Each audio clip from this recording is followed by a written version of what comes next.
बताओ, एक सरकार राम भक्ति की बात करती है और दूसरी सरकार साथ में हनुमान चालीसे की बात करते। ये बीच में कहाँ से आ गए भाई?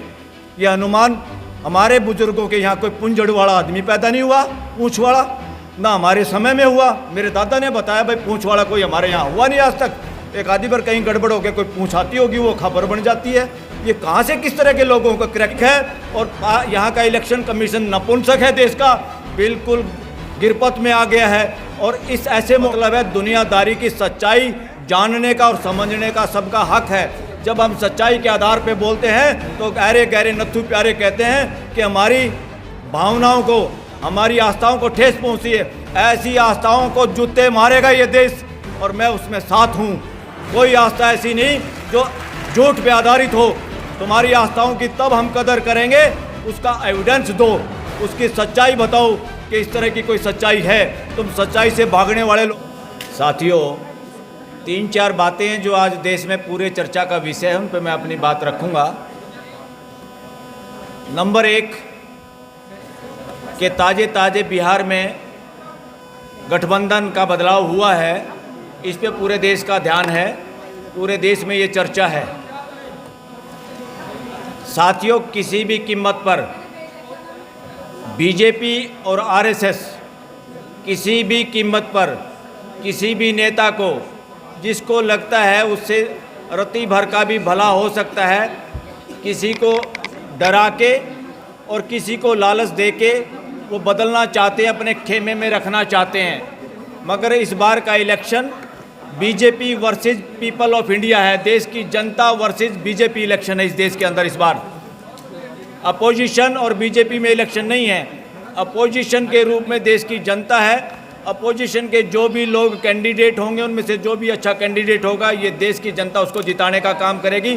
इसलिए बीजेपी को और आरएसएस को बहुत डर लग रहा है। वो किसी भी सूरत में अपनी शकल सूरत सुधारना चाहते हैं उन नेताओं के जरिए, और कौम के अलग अलग नेताओं को, ये सारे के सारे उस तरह के अलग अलग जातियों के नेताओं को, उन्हीं को जो इनकी रबड़ स्टैंप होती है, उनको अपने पास रखते हैं। उनकी बोलने की कोई औकात नहीं है। यहाँ पर सिर्फ एक ही आदमी बोलता है, एक ही सोचता है, वही फैसले करता है। बाकी सारे के सारे पूरी कैबिनेट, इस देश में इमरजेंसी में भी ऐसी सिचुएशन नहीं थी, पूरी कैबिनेट गुंगों की है। अब यहाँ पर 2 विचारधाराओं की इस देश में लड़ाई है। ना यहाँ मुसलमान वर्सेस हिंदू रहा, ना मुसलमान राजाओं की कोई ज़्यादा बात रही, ना अंग्रेज़ों की कोई बात रही। यहाँ असली बात 2 लड़ाई 2 विचारधाराओं के बीच में जो आज भी जारी है। एक विचारधारा है मनुवाद, वर्ण प्रथा। ये वर्ण प्रथा उसी तरह की दूषित और गंदी प्रथा है जैसे सती प्रथा थी। इसका नामो निशान इस देश से मिटाना होगा।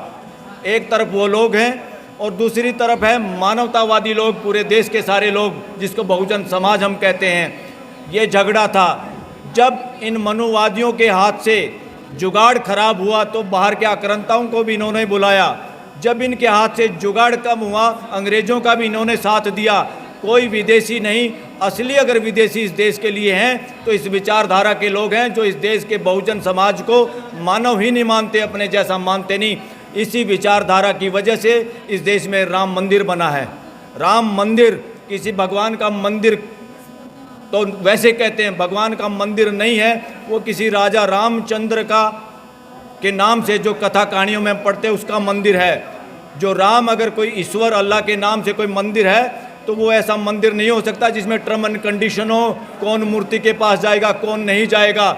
ये किसी उस राजा का वो था कि नहीं था, मैं तो कहता हूँ था ही नहीं। ना राम राज्य था, ना राम राज्य है, ना राम राज्य होगा। इस देश में 47 से पहले जूते मार के हमने राजाओं का राज्य खत्म किया था, और इस देश में दोबारा कोई राजा पैदा ना हो जाए इसकी गारंटी ये पूरा समाज, पूरा 140 करोड़ लोग देना चाहते हैं।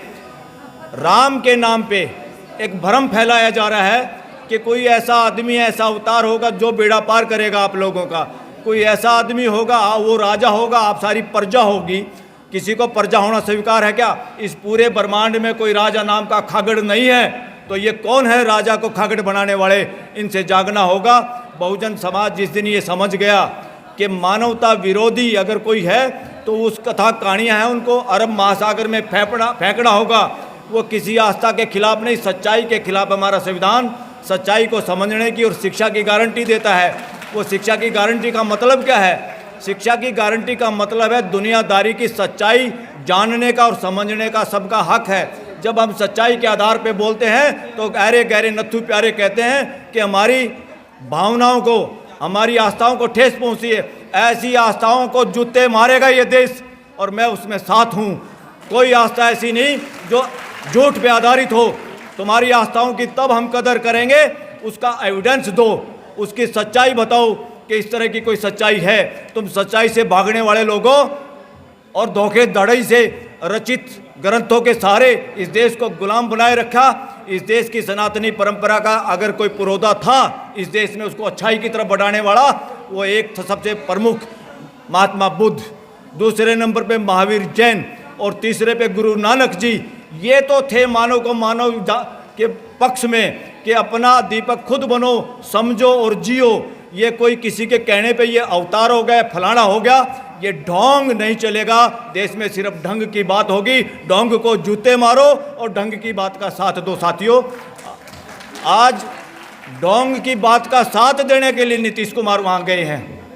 सिर्फ ढोंग का साथ देने के लिए जो आदमी इधर से उधर कूद गया, जो किसी भी समाज का हो, चाहे बहुजन समाज के लोग हैं, ये सारे वो लोग हैं जो हमारे लिए, समाज के लिए जयचंद का काम कर रहे हैं। इन सारे जयचंदों से जागरूक होने की जरूरत है। संविधान कहता है, प्रीएम्बल कहता है कि जितने पॉलिटिकल लोग होंगे देश में आज़ादी के बाद, वो व्यवस्था की बात करेंगे। उनमें हड़बड़ाहट नहीं होगी एमएलए एमपी बनने की। ये कौन लोग हैं जो बार बार सीएम या पीएम बनने के लिए देश को बांटने की कोशिश करते हैं?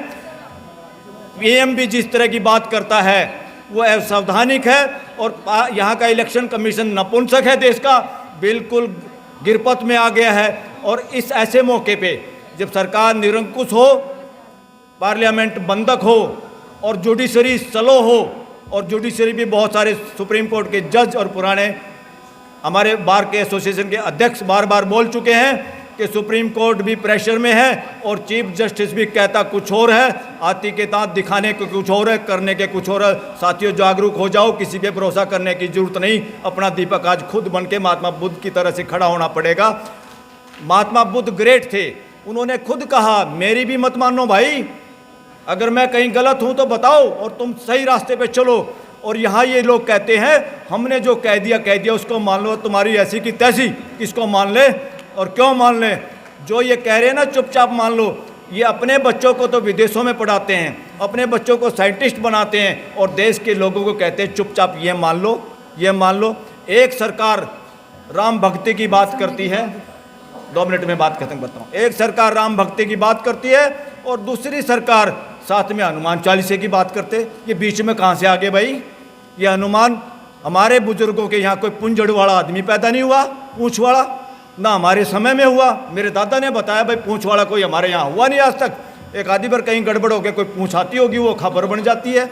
ये कहाँ से किस तरह के लोगों को, करैक्टरों को लिए बैठे हैं? अगर इससे आस्था किसी की भंग होती है तो देश का संविधान उस आस्था को जूते मारने का हक देता है। साथियों, वो फंडामेंटल राइट बड़ा है, आस्थाओं के राइट से बड़ा है फंडामेंटल राइट, इसलिए डरने की कोई जरूरत नहीं। एक और मुद्दा है, सिर्फ 144 धारा लगाने का।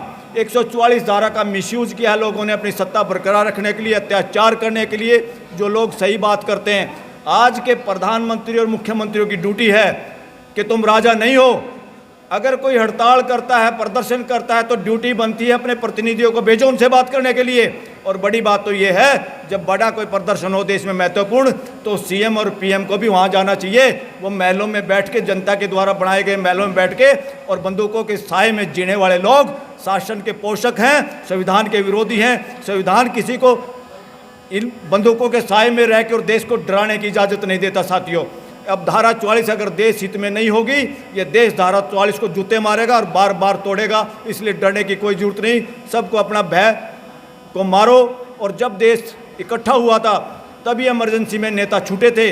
आज भी देश इकट्ठा होगा और उन लोगों का साथ देने की जरूरत है जो इलेक्शन के मौके पे गिरफ्तार ईडी और आईडी के सारे। इस देश में अगर मनुवाद से सबसे लड़ने वाला स्ट्रॉन्ग कोई लीडर है देश में आज, और था जो आज तक नहीं झुका, बार बार जेल में जाके, वो लालू प्रसाद यादव है। मुझे कहने में बड़ा गर्व महसूस होता है। आज उसकी किडनी बदलने के बाद भी उसकी बेटी को भी अंदर नहीं जाने दिया। ये पुलिस शासन नहीं है, ये देश की डेमोक्रेसी है। होना ये चाहिए था उसके घर पे पूछताछ करते, या वो किडनी का पेशेंट है। हमारे यहाँ रूल ऑफ लॉ की बात तो हम करते हैं, मगर हमारा देश का संविधान और रूल ऑफ लॉ आदमियों को जलील करने की इजाज़त नहीं देता। साथियों, जलील करके आप लोगों को डराना चाहते हैं, लालू को गिरफ्तार करके आपको डराना चाहते हैं कि बिहार का कोई आदमी बोल ना पाए। थैंक बात के लिए गुस्ताखी। आप लोगों से हाथ खड़े करके हम एक रिजोल्यूशन चाहते हैं। मीडिया वाले साथी भी समाज के हाथों को देखो। हम चाहते हैं आज की सत्ता किसी भी सूरत में अगली बार सरकार में रहना चाहती है, किसी भी सूरत में, और देश अगली बार इनको रहने देना नहीं चाहता। ये राम की चादर ओढ़ के और राम की चादर ईवीएम पे फैला के ईवीएम में गड़बड़ करके जीतने की कोशिश करेंगे।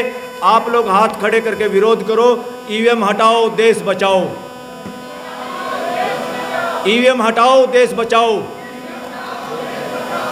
ईवीएम हटाओ, देश बचाओ। Thank you very much.